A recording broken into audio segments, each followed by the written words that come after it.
to the law firm of Nauta Dutil. Is that close enough? Yes, close. It's not accurate any longer, but okay, all right, well, but you were. okay, okay. She's going to offer a global perspective on the current status of choice of law rules in Europe, and she's going to see how those look from a global perspective. Then we have Katharina Boele-Woelki. Is that close enough? Oh, good. Okay. And she's a professor of private international law, comparative law, and family law at Utrecht University. She's chair of the Commission on European Family Law, a member of the board of the Dutch Association of Comparative Law, the Dutch Association of International Law, and the editorial board of a number of Dutch and European law journals. She's also been one of the editors of the European Family Law series, which she helped to organize. From 2003 to 2006, she chaired the organizing committee of the 17th World Congress on Comparative Law, which took place in 2006 in the Netherlands under the auspices of the International Academy of Comparative Law. And she's going to focus her talk today on same-sex marriage, an issue of great importance both in Europe and in the United States. Then we're going to have Linda Silberman, who is the Martin Lipton Professor of Law at New York University School of Law. She's been a faculty member there since 1971, and she has the distinction of being the law school's first female tenured full professor there. She teaches... a long time ago. But she set an important model for everyone else. She teaches civil procedure, conflicts, and international litigation, and has in the past taught family law, and she's written extensively in all of those areas. She's had a number of professional accomplishments, including serving as the professor in residence at the Department of Justice Civil Division Appellate Staff, as Associate Director of the Institute of Judicial Administration, as an Assistant Reporter to the Advisory Committee on Civil Rules, a consultant to the New York Law Revision Commission that looked at matrimonial law. She has served as in international context as U.S. representative at meetings regarding the Hague Convention on the civil aspects of international child abduction, and as part of the U.S. delegation to the Hague Conference on the 1996 Convention on Jurisdiction Applicable to Law, Recognition Enforcement, and Cooperation in Respect of Parental Responsibility and Measures for the Protection of Children. If that weren't enough, she's also been in U.S. State Department study groups on a number of treaties, including the Hague Convention on Choice of Law Applicable to International Sales, the proposed Convention on Jurisdiction and Judgments, and the Convention on Choice of Court Agreements. She's going to focus her talk today on the recognition of marriage law with respect to both the United States and looking at how that's approached in Europe. And I think we'll respond to some extent to what the others have to say. So I'll turn it over to Marta. Thank you very much, Kathryn. Thank you very much to the Duke Law School to give me the opportunity to be here today. It is a great honor for me to be here and to participate in this conference. I was here 1.5 years ago, and at the time I came to do some research on World Trade Organization law, and I remember Ralph telling me all the time, when would you like to discuss conflicts? And well, now I'm back, and now we'll discuss conflicts. I'm also very honored to be a member of the panel with two very distinguished scholars on family law. My expertise on family law is much more limited, but my purpose this afternoon is to give you an overview of the initiatives, the European initiatives on the area of European conflict of laws in family matters. And when I was preparing the presentation, I came across a paper by Kurtzir, who was published already 25 years ago in the American Journal of Comparative Law. He, at that time, was responsible to give his thoughts on the impact that the American conflict of laws would have on European rules in the area of international family law. He made a very impressive overview of the points of the similarities and the differences between the two systems. And I may quote, perhaps as an introduction, his conclusion. 25 years ago it was, and I quote, "The American conflicts revolution has a profound impact on the climate on which European conflicts law flourishes. In family law, the American conflicts atmosphere can be felt, at least with respect to three European trends: flexibility through differentiation various sets of facts, infusion of material justice by a restrained better law approach, and the third one, preference of the lex fori if the forum has close connections to the case at hand. So that was his conclusion at that time. And now today we are asked to do the reverse exercise and to look at in the other direction. Although I believe that what we all end up doing is inspire each other, fertilize our both systems, and for that comparison, I think that the first step, and that's my task this afternoon, is to give you information about the recent developments in that area. My presentation is also based upon a study that we carried out in 2005 at the University of Antwerpen for the European Commission, and where we asked ourselves the question together with a number of scholars, and my colleagues were also members of those discussions in Antwerp on the necessity of European private international law. And that already indicates that we in Europe have a critical view on the necessity of having this codification or Europeanization of conflict of law in family matters. And, well, that's something that I think we should talk about later on.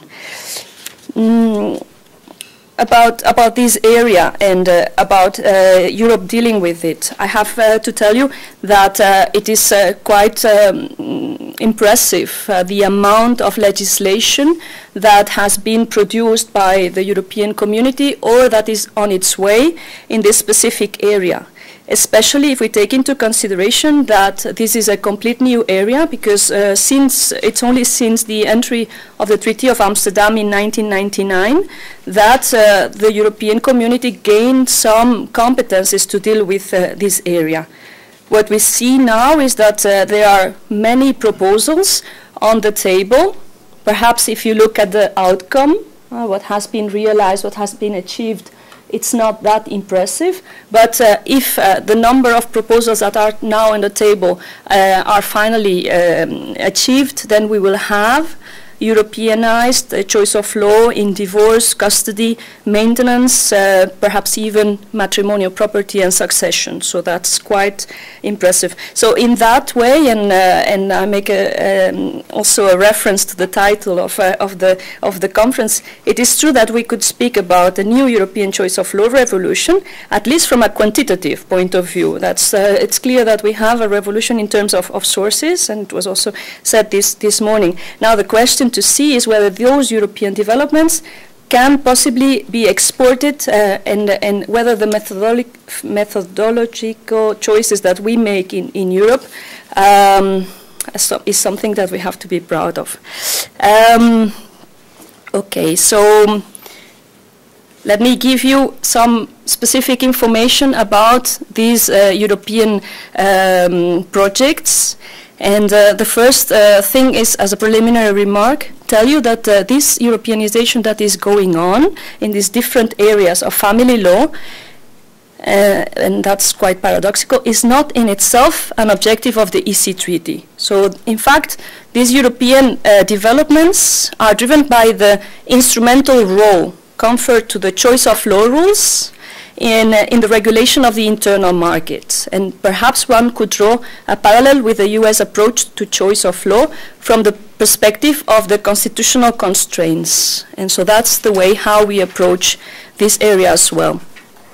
The reason why we see this link between the creation of the internal market in Europe and the unification of these rules is that we are aware of the impact that diverging rules of the member states on family law can have on the proper functioning of that market. And the European Court of Justice has been quite instrumental in dealing with this issue and has discerned the implications that the establishment of the EC internal market has for this area of conflict of laws. So that is a bit the approach that is taken in Europe on that area of family conflict of laws. Besides this first impetus of the European Court of Justice that is done on a case-by-case approach, we have, since very recently, many EC legislative developments in international family law, and those are also driven, I think, by the same facilitating function on the establishment of the internal market and the elimination of hindrances for the free movement of persons. So that is the objective that the EC legislator has in mind when it issues all these different proposals on the areas I mentioned, divorce, maintenance, perhaps later on matrimonial property, questions of parental responsibility.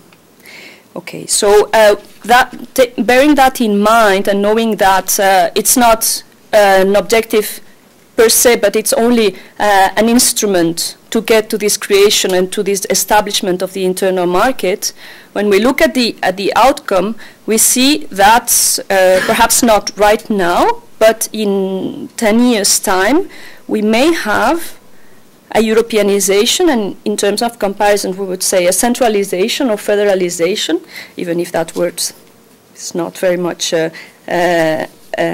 considered appropriate in the European context, in those different areas of matrimonial disputes, parental responsibility, maintenance obligation, matrimonial property.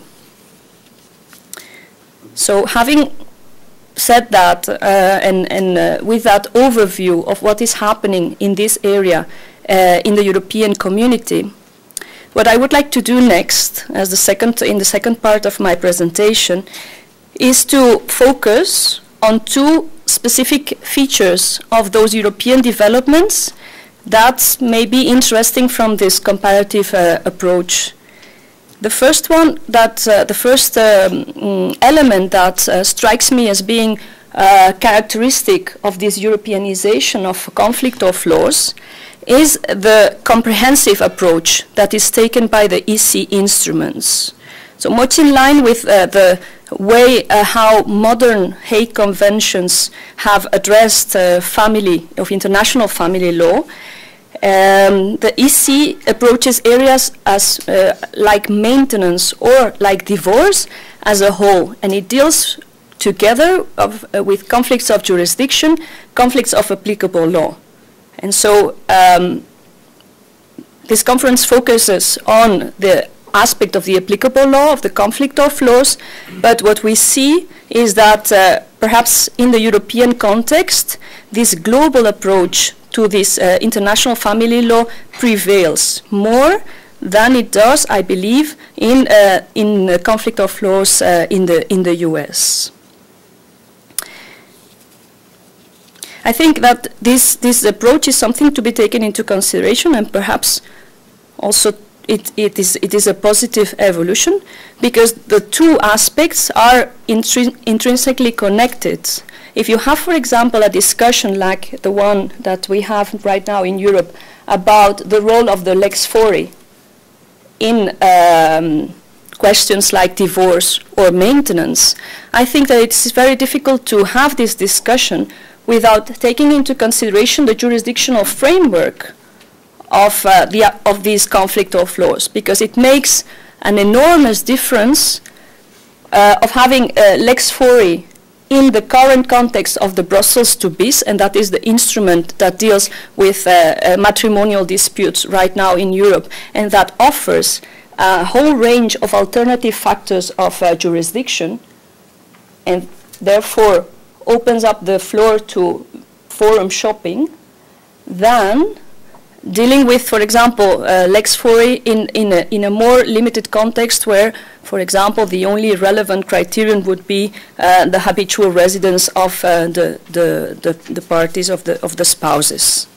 So that is why I am favorable to this comprehensive approach taken by the EC instruments, and I think that in family matters it is a good thing to approach jurisdiction, applicable law, and even other side aspects like international cooperation as all together.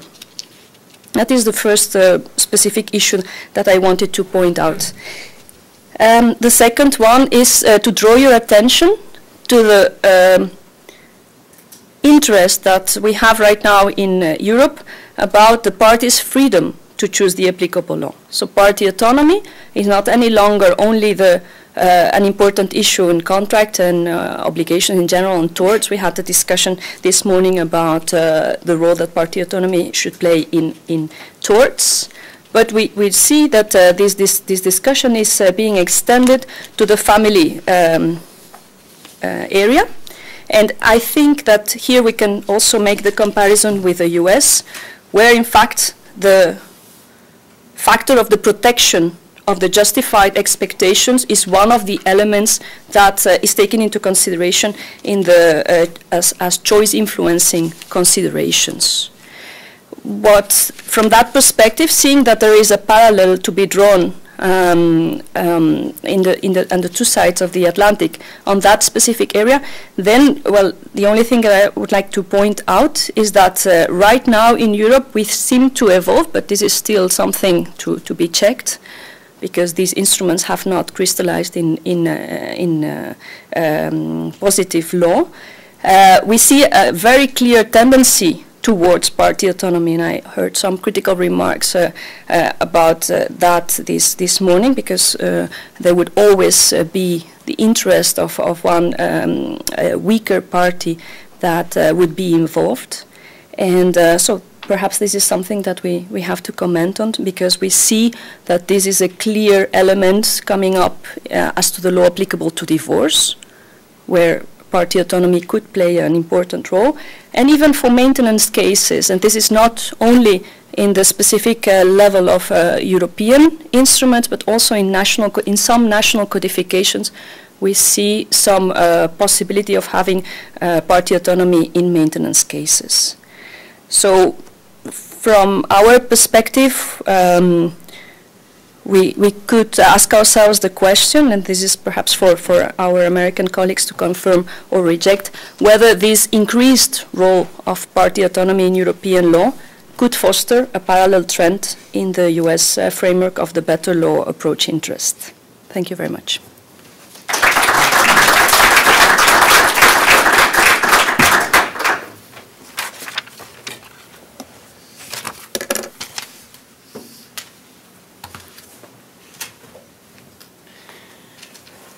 Thank you very much for the introduction.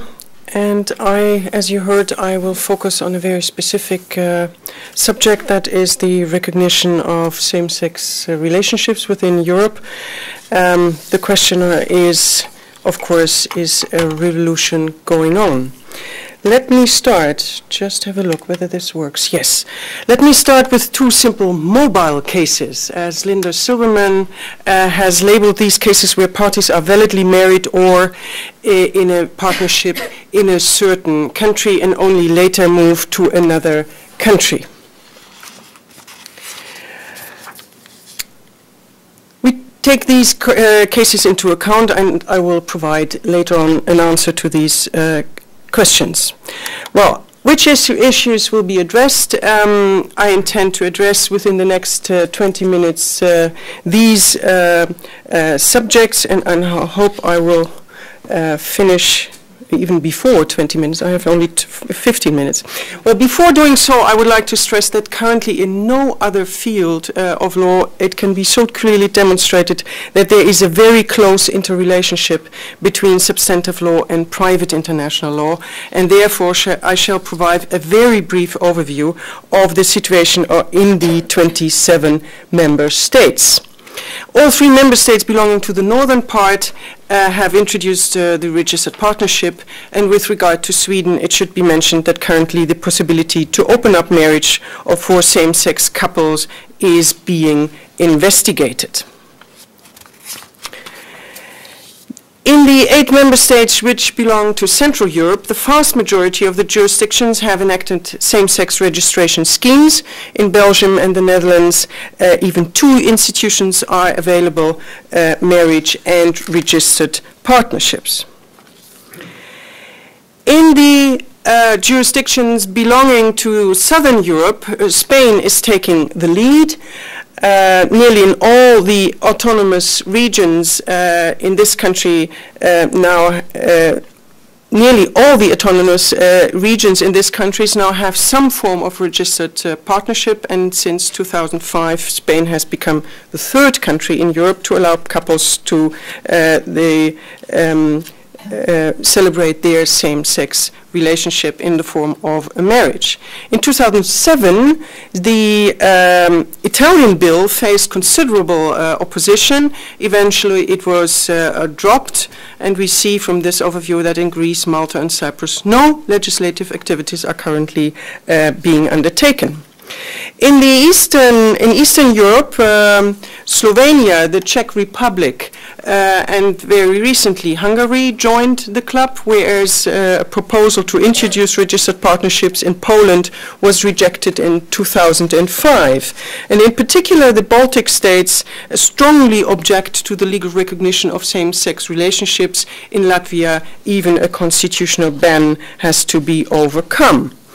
The comparison reveals that to date only 13 member states provide statutory schemes for same-sex couples. Presently they are in the slight minority. However, this will change if we add the countries where legislation is pending or where recently at least official proposals have been made to the 13 member states and subtract them from the number of jurisdictions which currently represent the majority. The picture looks somewhat different. This map, which was drawn up in 2005 and which covers all European countries, not only EU countries, indicates the 3 same-sex marriage countries in blue and the other same-sex schemes countries in pink, and in some of the yellow jurisdictions bills are also being supported by their governments, whereas not in all countries. For instance, in Poland have these initial legislative steps turned out to be successful. I would like to stress that the very short history of the legal recognition of same-sex marriages and registered partnerships clearly illustrates that in this field political developments play a considerable more dominant role than religion and culture. A closer look at the provided overview requires to make a distinction between marriage and registered partnership. In Belgium, the Netherlands, and Spain, the institution of marriage already existed. However, before taking the step to open up marriage, these 3 countries had introduced a new statutory registration scheme for same-sex couples, and that was registered partnership. The couples may choose between the one or the other, whereas in the other 10 European countries, same-sex couples can only be registered but not be married. In addition to this distinction between 2 institutions, we have to keep in mind that there are no 2 identical schemes if we speak of registered partnerships. In other words, the European map portraying registered partnerships is not uniform. On the contrary, the systems are united in diversity. And this diversity can be illustrated by the following example. Take a Dutch same-sex relationship which either has been formalized in the form of a marriage or in the form of a registered partnership. Will such a relationship be recognized in those countries which have a registration scheme, and how? There is no problem in Belgium and in Spain in respect of marriage. It is striking, however, that officials in France have stated that also there a Dutch same-sex relationship, a Dutch same-sex marriage will be recognized as a marriage, although France only has a pacte civil de solidarité. All other jurisdictions recognize both Dutch institutions as their local institution, which is available for same-sex couples. A Dutch marriage between partners of the same sex will be recognized in Germany as an eingetragene Partnerschaft, or in the United Kingdom as a civil union. It will not be recognized as a marriage. The possibilities of a Dutch same-sex relationship not being recognized in the remaining member states of the EU are high, and the following public policy arguments are used. I have listed them here. To the most recent decision, to my knowledge, where all the arguments were put forward, was handed down in December 2006 in Ireland. A marriage concluded in Canada between two Irish women was not recognized in Ireland. The court held that it is beyond its power to do so. The court encouraged the legislator to introduce a statutory regime for same-sex couples.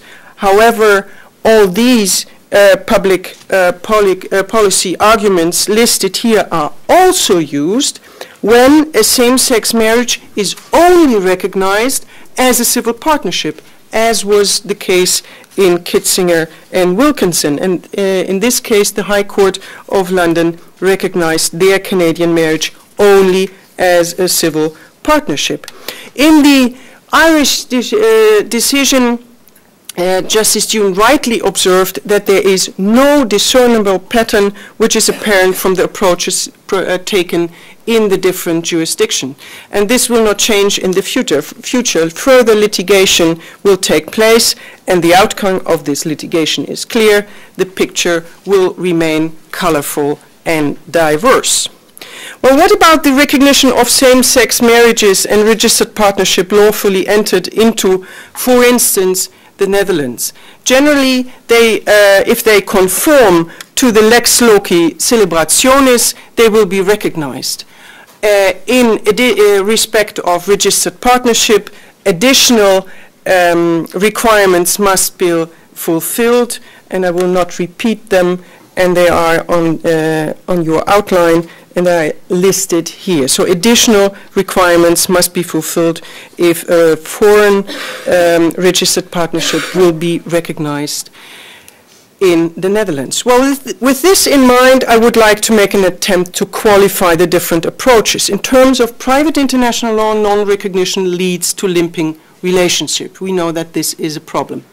At the other end of the spectrum, we do not encounter difficulties if the same institution, such as marriage, exists in both countries or where the institutions are very similar. Particularly interesting is the so-called adapted or accommodated recognition. The concept of the other country's law is transformed into one's own legal system in order to achieve a comparable result. And this means that the foreign institution is recognized as the national institution of the jurisdiction where recognition is sought.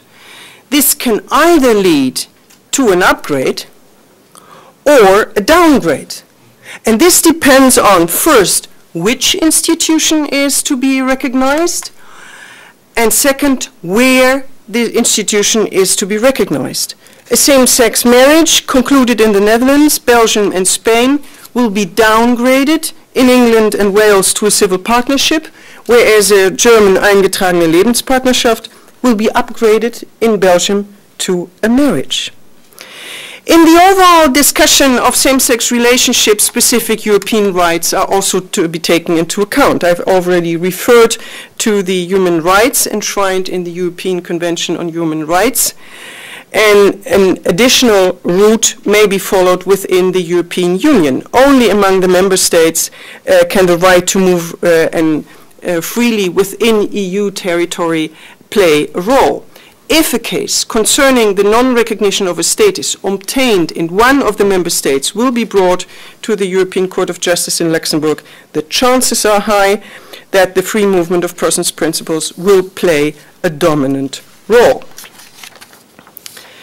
The relevant two European directives also consider a registered partner as a family member. However, it is required that the legislation of the host member state should treat registered partnerships as being equivalent to marriage. Thus, according to this European legislation, the member states are not obliged to recognize a registered partnership. This still depends on their national legislation. What about the already existing European private international law legislation?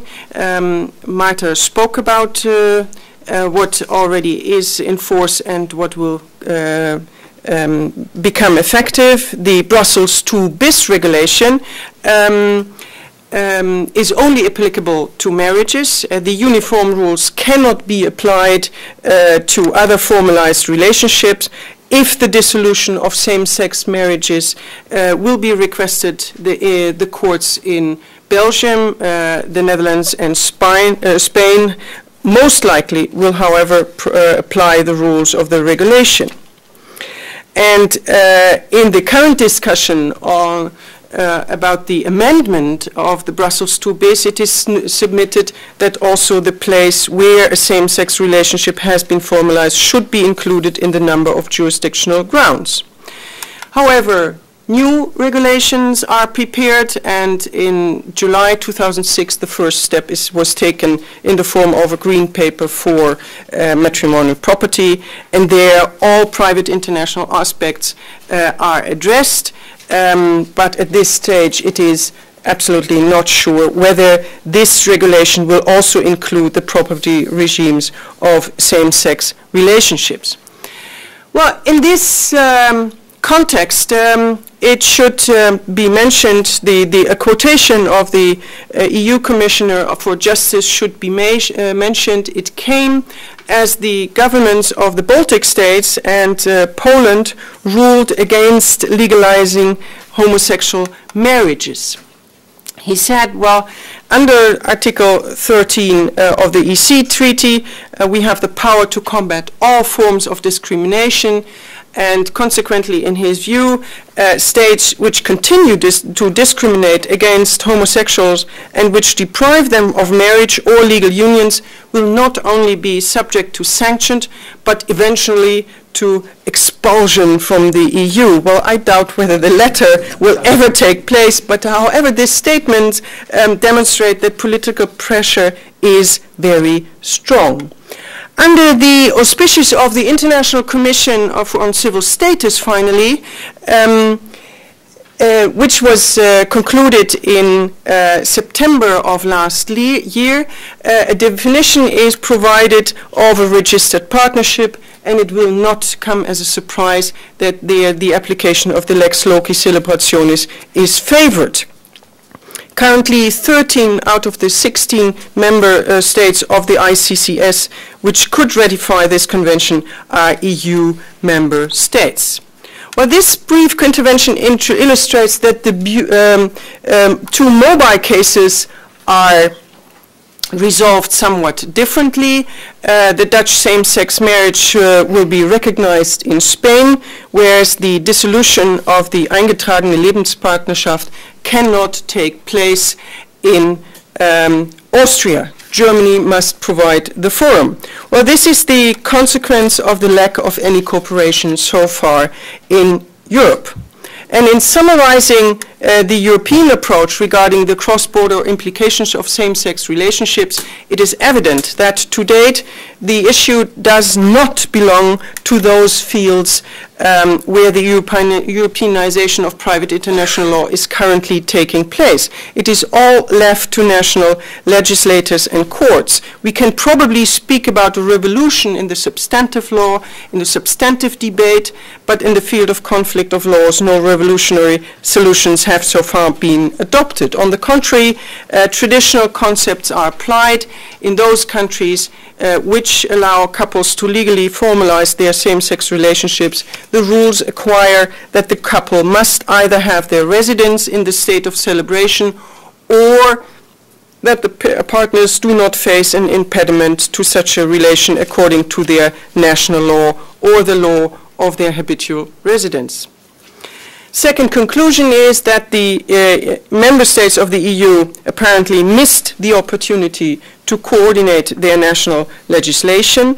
Thirdly, in general, the development of the legal recognition of same-sex relationships shows that the competence of the national courts is restricted.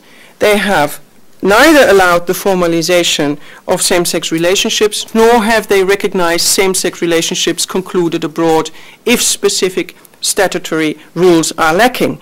Instead, the courts encourage individual legislators to enact rules. So we have to await appeals to the European courts, and this can take time, and we have to keep in mind that they are also very costly.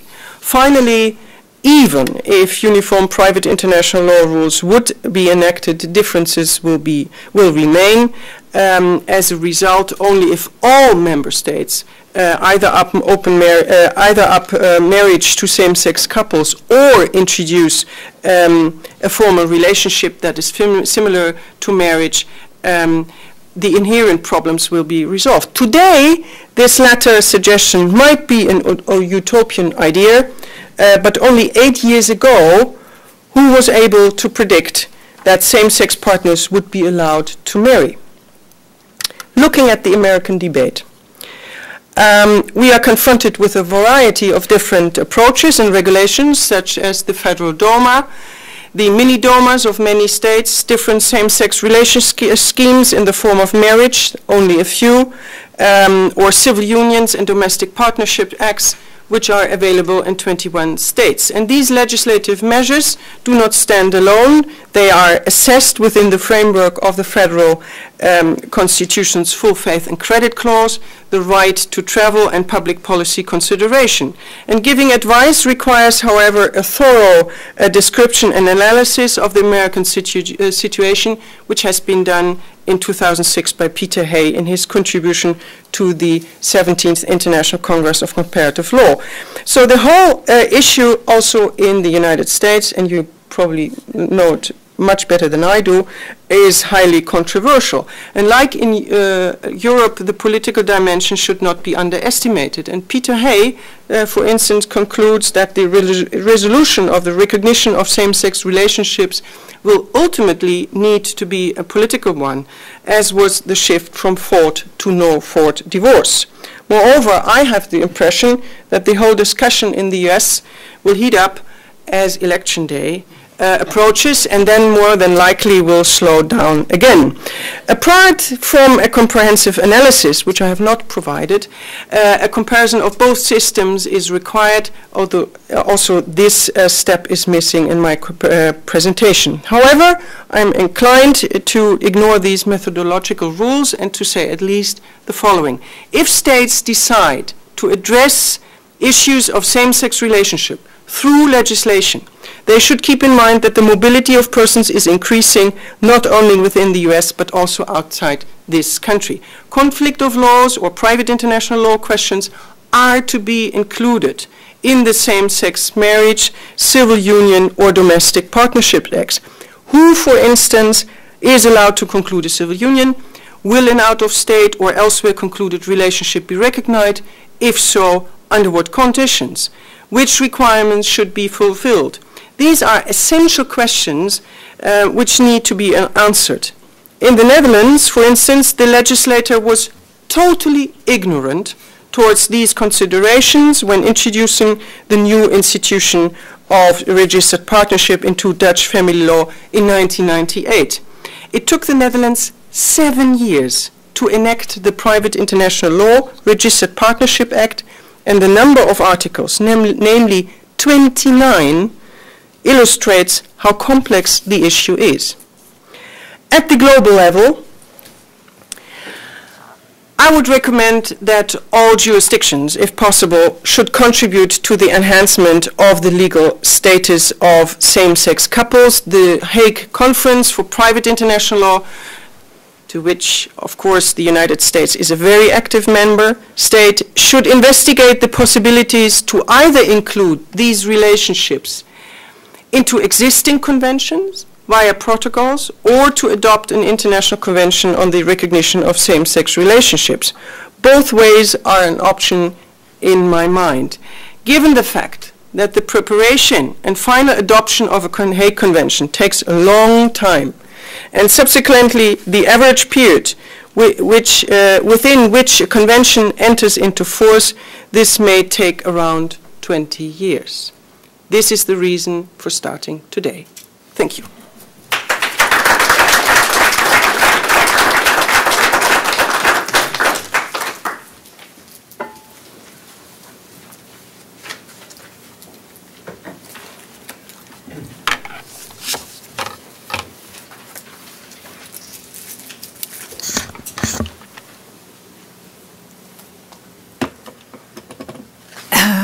Thank you, Kathryn, for that very nice, if long introduction. I just want to say that's because I'm so old, and I want to thank Ralph for, first of all, for putting on this conference, and also for having me as a part of it. My paper is entitled Rethinking Rules of Conflict of Laws in Marriage and Divorce in the United States, What Can We Learn from Europe? And what I do in the full paper, and I won't have time to do here, is survey choice of law rules in the United States for a number of family law areas: marriage, divorce, custody, and support. And with respect to marriage, and in particular recognition practice, I attempt to make some comparisons to approaches under national law in Europe, some of which Katharina already alluded to.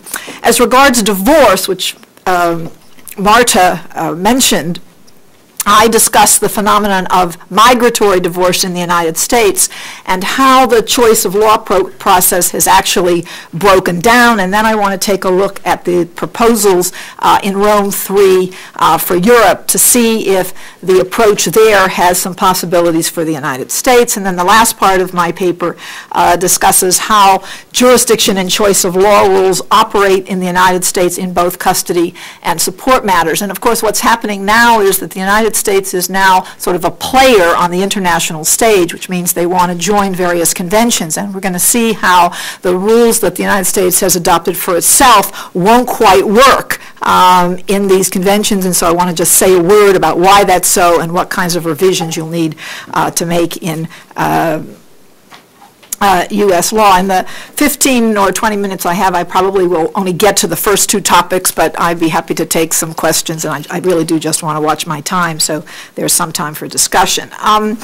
The issue of applicable law in marriage cases is the question, of course, that I think attracts the most attention these days, particularly because of its role with respect to same-sex marriage. Some of you may know that just last week, an intermediate appellate court in New York held that a New York woman who went to Canada and contracted a marriage with her same-sex New York partner was entitled to certain spousal health care benefits offered by her New York employer on the ground that the Canadian marriage was entitled to recognition in New York, in a case called Martinez versus County of Monroe.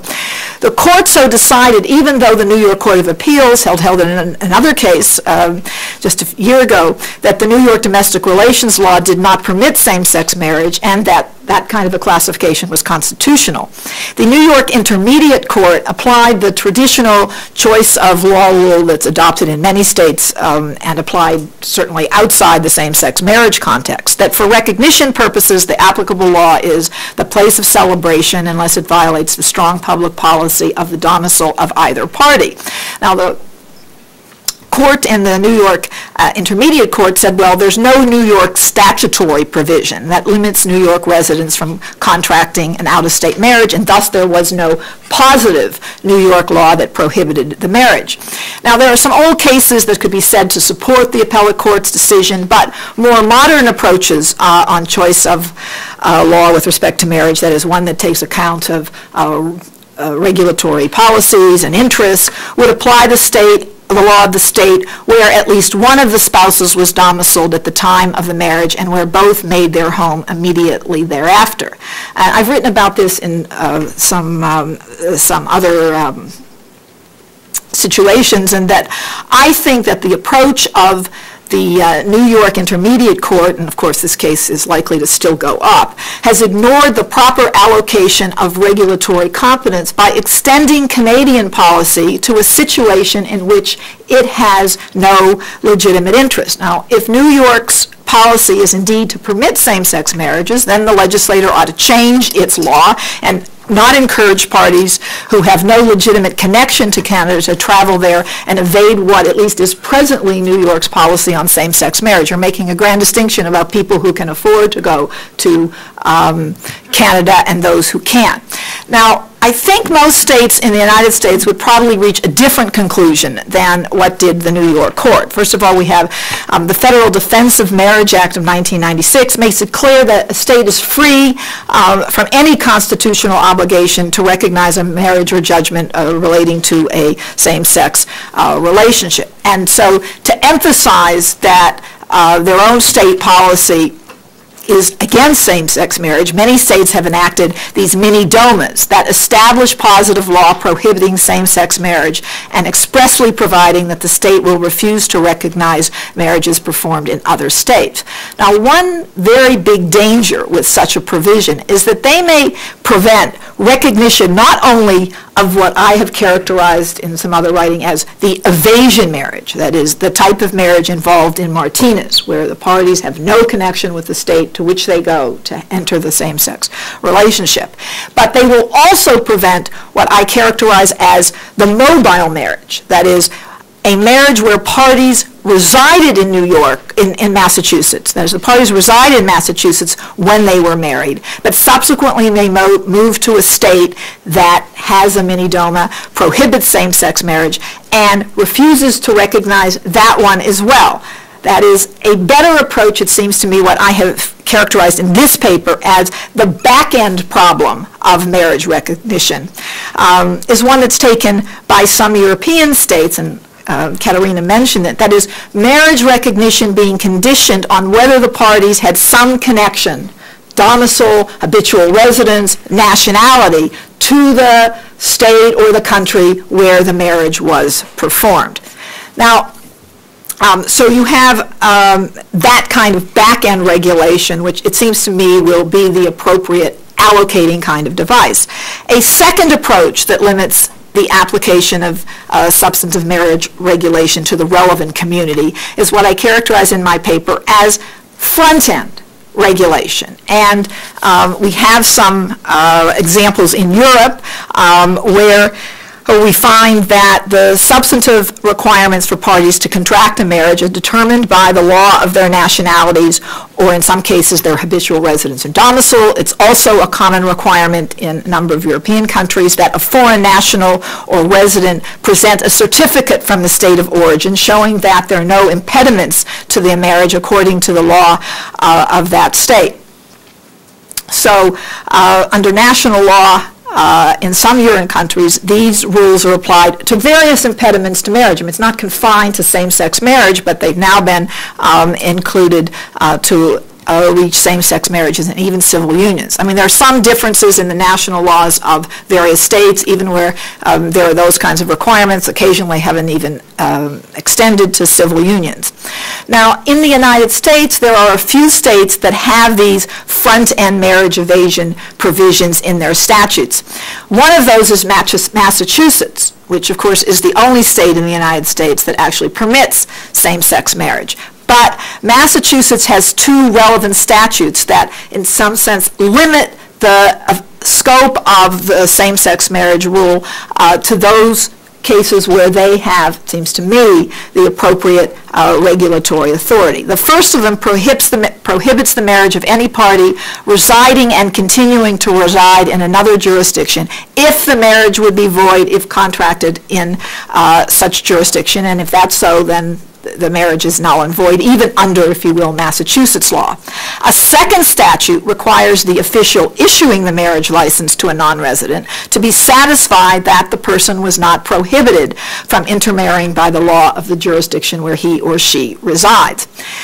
When the Attorney General of Massachusetts then issued an order to municipal clerks in Massachusetts to refrain from issuing marriage license to same-sex couples from outside Massachusetts, you can imagine Massachusetts became very attractive. Everybody runs to Massachusetts. The clerk says no, and that order was challenged as an impermissible discriminatory enforcement scheme. The challenge was rejected by the Massachusetts Supreme Court, which had been very liberal on the issue of same-sex marriage, now much more restrictive. And they say, no, this is quite appropriate, at least with respect to states where it's clear that the same-sex marriage was prohibited by the other state. The court gave some reasons for this. They first said, doing it this way leaves the matter to the community that has the paramount interest in the relationship, community where the couple actually resides. Secondly, they said, if we do this and we perform marriages of Massachusetts appropriate, our marriages will be recognized as valid outside our borders. We want to perform marriages that are going to be recognized. And then they also said, we hope to receive comity from other states that are asked to recognize the same-sex marriages of residents and domiciliaries of Massachusetts who may later move, if you will, to a state that prohibits same-sex marriage. That is, the mobile marriage, which is the strongest case for recognition. As I don't think there's a case to be made for the evasion marriage. I mean, if you're pro same-sex marriage, then that ought to be the change in the sort of substantive law. On the other hand, with respect to what I call the mobile marriage, the notion, even in the United States, of free mobility without changing the rights of the parties is also very important. So it seems to me that both front-end regulation as well as back-end regulation rules should require a significant connection with the country where the marriage was performed. That, it seems to me, is a lesson we can learn from Europe. It also offers a possible model for states in the United States, or maybe even possibly a national federal standard. I mean, it seems to me this ought to be the national federal standard. What is interesting, and I'm not quite sure I could quite tell from Katharina's remarks whether there really is any movement in Europe to have a national European regulation on these questions. I mean, they do it for divorce, but not for, they're doing it for divorce, but not, it seems, to marriage. And that leads me to at least item 2, and it's clear I'm going to get through 1 and 2, and that's it, which is divorce. So most of you are probably familiar with the phenomenon of migratory divorce in the United States. A party or parties who live in a state with a restrictive divorce law, let's say New York, go to a state with a liberal divorce law, let's say Nevada, and they are able to obtain a divorce that is then entitled to recognition in every state in the United States as a matter of full faith and credit.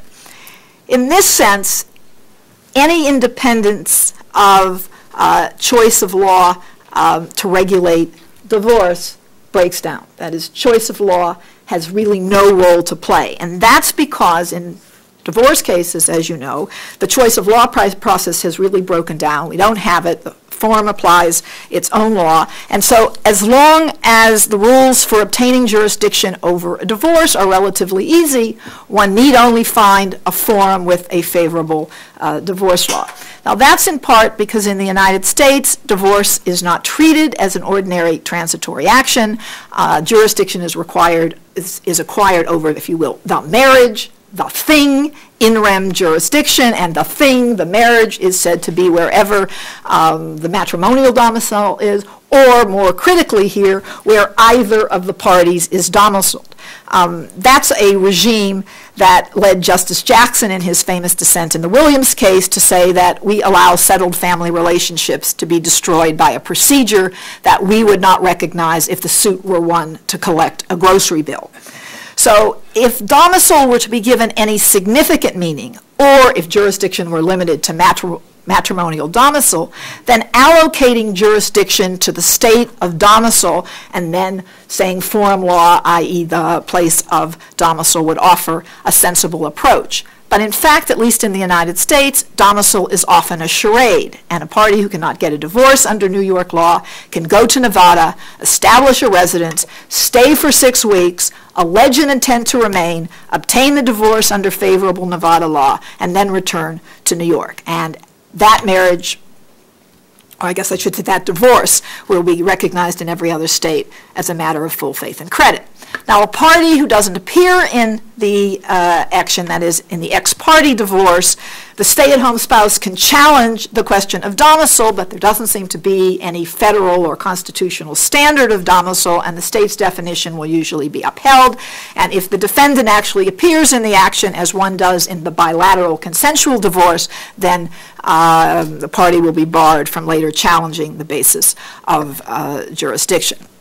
Thus, choice of law has little role to play in divorce matters in the United States. Now, that seems to be the same is true under the Brussels II bis regulation, where you've got jurisdiction and recognition of divorces as a matter of that regulation. And as I understood it, I thought that Rome III was an attempt to try to think about dividing or separating out jurisdiction and applicable law and allocating regulatory authority in divorce matters.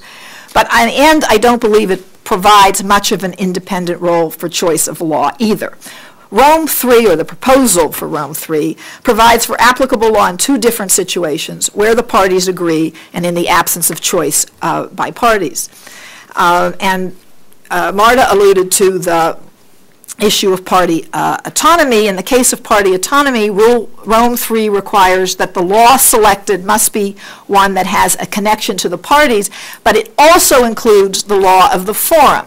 And under Rome III's amendment to Brussels II bis, there are broad choices for selection of a forum, particularly where the parties choose the forum. So let me take an example. Two Maltese nationals or habitual residents can avoid application of the restrictive divorce laws in their own countries by having the respondent become a habitual resident elsewhere and have the parties choose that law to apply to their divorce. Depending upon what is necessary to establish habitual residence, that scenario ends up to look much like the bilateral migratory divorce picture in the United States. Of course, in some situations, Rome III would relieve parties to a consensual divorce from the burden of actually traveling to a forum with the favorable law. So if you assume a German and a Maltese habitually resident in Malta, the parties can agree that they desire German law on the question of divorce. The forum may be Malta, the habitual residence of the parties, but under Rome III, the parties can choose to have German law, the law of the state of nationality of one of the parties, applied by the Malta court. This aspect of Rome III also illustrates something else, I think, the continuing role that nationality has in Europe, and the view that the cultural ties that an individual has to his country of origin should have a role in the choice of applicable law. This kind of sort of originalist tie via domicile or nationality has never played a role in the content of choice of law rules in the United States, and one wonders, and I put that to my colleagues here, why in the context of Europeanization such a connection would be given such significance. As regards choice of law in the absence of choice by the parties, Rome III establishes a hierarchy of applicable law rules that begins with the habitual residence of both parties, and failing that offers alternatives, including that of the court seized. But it is subsection 2 of Article 20b that's the most interesting to me, in that it provides that where any of the applicable laws in the hierarchy of applicable law does not provide for the divorce, and the law of the forum provides for divorce, the latter will trump all other more restrictive, potentially applicable laws. It thus offers a pro-divorce substantive element, raising the question of whether choice of law rules should be sort of value neutral. I have a view about choice of law rules being value neutral. I know that that's not the approach in the United States when we start talking about sort of better law.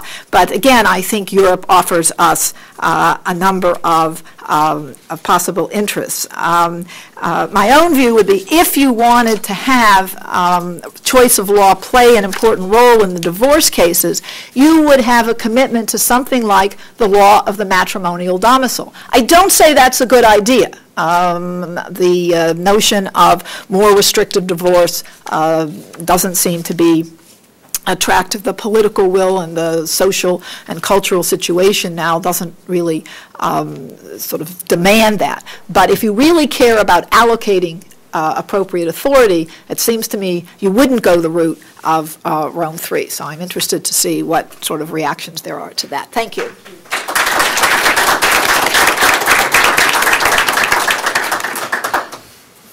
Questions. Does anyone want to respond to anything one of your colleagues on the panel said? Not yet. Not yet.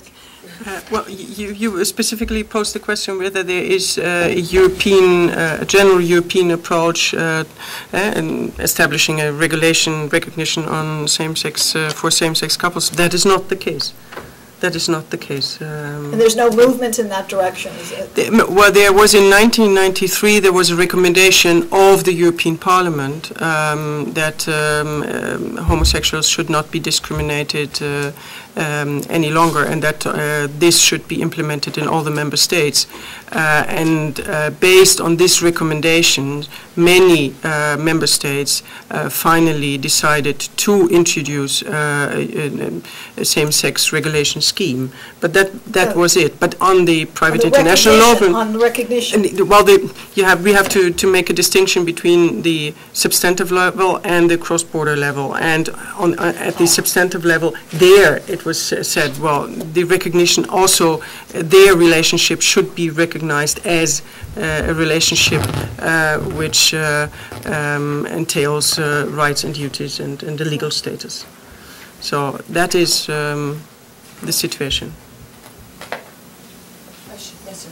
I'm not sure whether I quite understood your understanding of the European situation. Under Brussels II, the situation is not that we apply. I thought you meant that we generally apply foreign law. No. I was talking about the United States. Oh, okay. And I was talking about the United States, and then I was talking about the proposal for Rome III. And one of the choices of applicable law in the proposal for Rome III is foreign law. And when you put that together with the broad choices of jurisdiction. But only in the case where the parties never had any common habitual residence. Yes. But that would have to be a very, very exceptional case, because we'd have to have parties that never even lived in the same country. No, but the last one says if the and in that case, why not have a divorce? But the last proposal was when they live when they have a common habitual residence, if it does not provide for divorce, they can then, one of them can go find a forum, and you can then apply the law of the forum. That's what I meant by saying there is a pro-divorce. But I obviously didn't follow that up. In which proposal was that? Well, the proposed Rome III It is regulation. It is There are the cases- materials. Many years ago, I did a research on the recognition of foreign divorce decrees, and I went to the German authorities which administer these things. And I remember that out of 2,000 cases or so, there were 3 where parties never had a common habitual residence.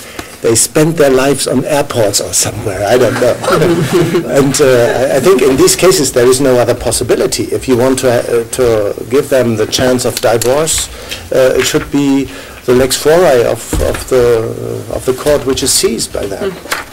Well, when you put, all I'm saying is when you put Brussels II bis together with Rome III, Yes, you I allow broad forum shopping opportunities. And I just saw, I have to say, I hadn't, when I was writing my paper, I hadn't yet seen it. There seems to be some comments by the European Parliament. Yes. And it looks like that provision, which I just criticized, the European Parliament itself has criticized that as a proposal that would inappropriately create forum shopping in precisely the situation that I identified. But I mean, even if the parties have had a common habitual residence 10 years ago in one country, then this possibility would be barred. The proposal is drafted in a way such that the subsequent layers can only be applied if there is no connection of the which has priority. But that has been changed again.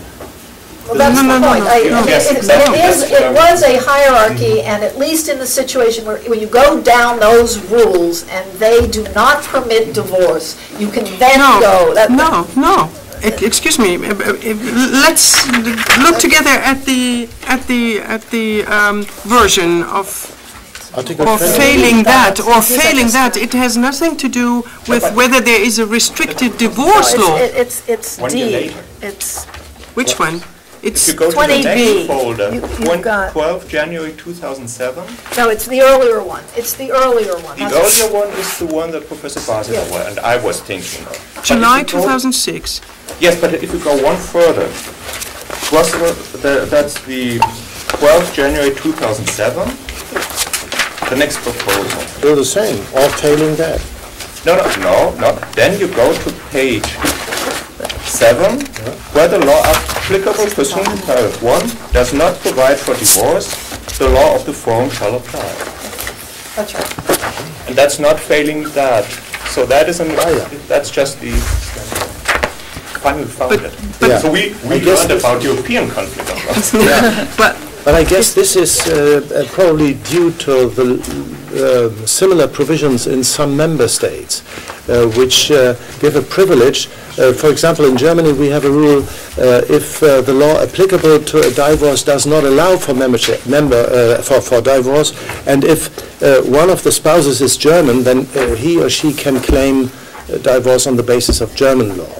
So probably this has been generalized here. Yes, same in Switzerland. If the applicable law does not allow divorce or imposes difficult conditions, then you may apply the law of the forum if there is a connection. So at least there is some requirement for connection. Whereas in Nevada, I said depending upon how much you need for habitual residence, and my understanding is that there are some European Court of Justice cases that don't think you need very much to have. All I'm saying is it's closer to the United States. It's not like we have anything that does any kind of regulation on applicable law. As I explained, you just go, you stay for 6 weeks, and it's done. All I'm suggesting is if you think of one thing that the Rome 3 regulation makes much of a dent, or the proposal, at least in the version that I was referring to, I would say it doesn't. I'm not 6 weeks, 6 months. Got one over here. Yes, sir. Yes, sir. I think Linda paints too dramatic a picture of American divorce law, because there are a couple of things that have curbed this dramatically, which is no-fault divorce is now ubiquitous. So the differences between the divorce law aren't like in the 50s when you had to run up the... And many states, most, if not all, have waiting periods. And the Europeans may end up going the same way, because once you liberalize forum shopping for positive divorce law, of course, you open a can of worms, and you have to sort of put the worms back into the can. And we've done it basically by imposing waiting periods anywhere from 6 months to 2 years, which the Supreme Court has upheld. So the scenario that you depicted, run off to Nevada, get a driver's license, wait for 6 weeks, is not going to fly anymore. Well, I'm not sure it's not going to fly. My full paper talks a little bit about the development of divorce to say that this was an issue in the 50s. It's not an issue now because there's been broad unilateral divorce, so there's a lot of harmonization. But you take New York, for example. New York does not have unilateral divorce. You can agree. But if you don't agree in New York, there is only fault. So if you're the bad spouse, if you're the spouse who has not committed the matrimonial offense and you want a divorce, you have no way to get it other than to go to some state, and it is Nevada. But New York is now the exception. Yes. And I think much more of the heat will be turned up when it comes to the consequences of New York, because there the states differ dramatically, particularly with regard to support obligations. Texas, I think, still stands its ground and says none, and some states in the New England area give ample support. So if the support obligations come with the law of divorce, that makes a huge difference where you get divorced, because your financial liability could be anywhere from pretty close to zero to staggering. Right? And I don't know whether that has been addressed in... I have. The UIFSA has a different rule on support, and remember the phenomenon, if you will, of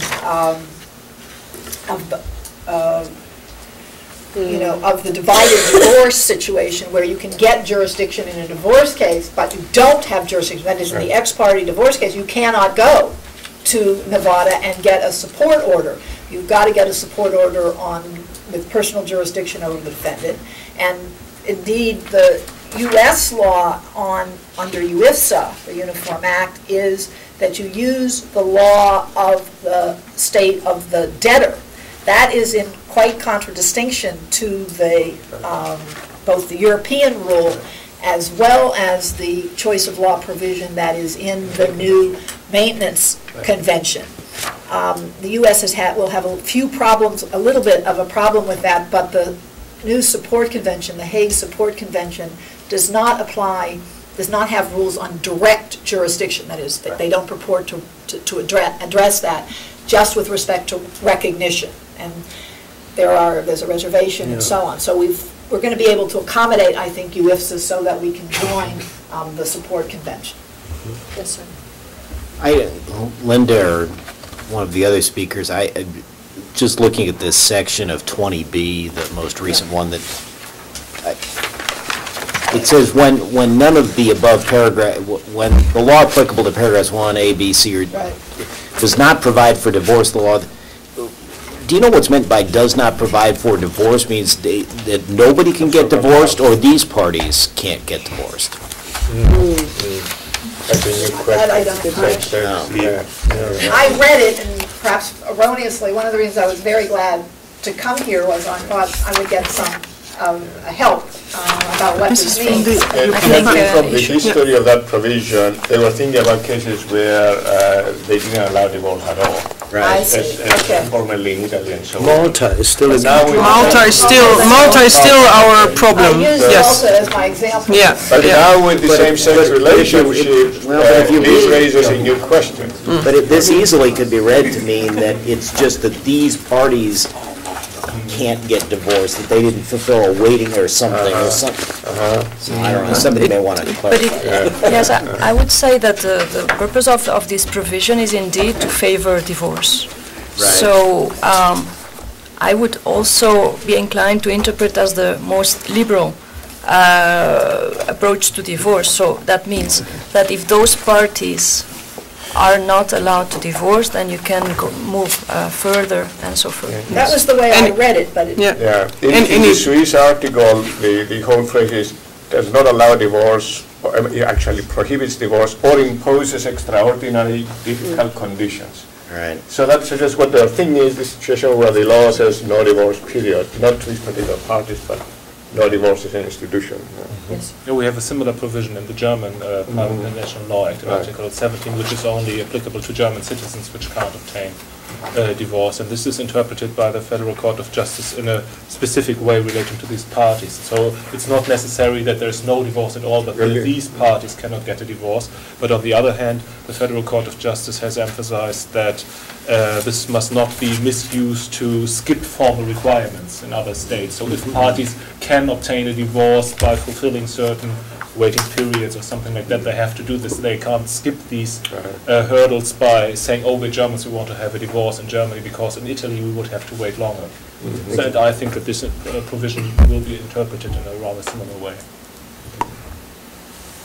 One more question.